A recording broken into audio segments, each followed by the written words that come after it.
Tentang berita megatrust yang sekarang kembali naik. Ini bukan hal baru ya.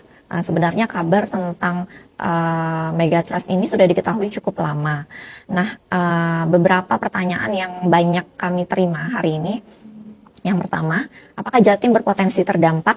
Iya, Jatim juga termasuk wilayah yang berpotensi terdampak gempa megatrust. Tetapi perlu diketahui bahwa informasi tentang megatrust ini bukan merupakan prediksi, bukan merupakan peringatan dini bahwa gempanya akan langsung terjadi besok atau lusa atau dalam waktu dekat ini akan langsung terjadi. Jadi masyarakat jangan langsung panik, jangan langsung parno atau berlebihan dalam memahami isi berita ini.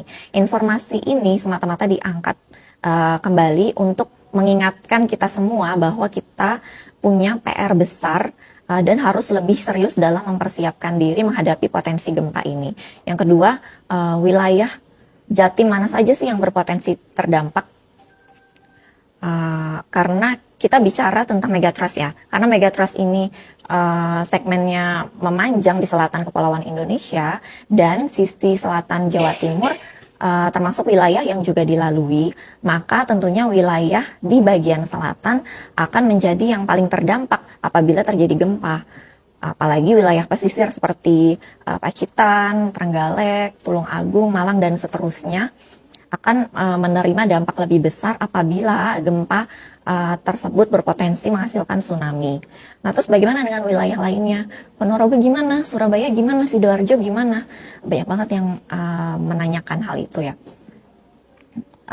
Untuk wilayah utara misalkan, tentu juga berpotensi terdampak, namun lebih kepada kejadian gempanya. Dan masyarakat perlu tahu bahwa gempa itu setiap hari terjadi. Dan kita harus bersyukur atas itu, karena artinya bumi kita melepaskan energi. Jadi nggak dipendem-pendem, ditahan-tahan energinya sehingga menumpuk menjadi besar, sekalinya lepas gempanya bisa mematikan malah. Nah, itu kan yang kita takutkan. Yang ketiga, kita harus bagaimana dong? Persiapan apa nih yang harus kita lakukan? Nah, bicara tentang persiapan tentu banyak hal yang perlu dilakukan. Dan ini perlu kerjasama dari semua pihak.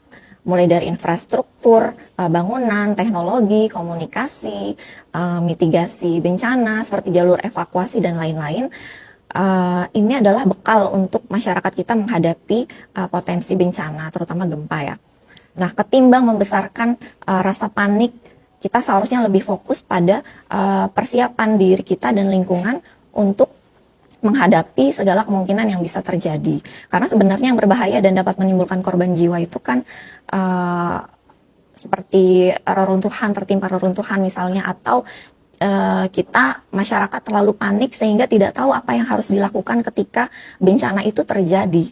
Nah, akan lebih baik kalau kita Indonesia mulai melakukan simulasi atau latihan kejadian bencana seperti gempa dan tsunami, mulai dari sekolah-sekolah, perkantoran, perhotelan, dan lain sebagainya, bisa rutin sebulan sekali misalnya minimal melakukan simulasi atau latihan bagaimana kalau terjadi gempa, apa yang harus dilakukan, kita harus lari kemana, bagaimana kalau terjadi tsunami, kita harus kemana, harus bagaimana, karena setiap bencana itu mitigasinya kan beda-beda.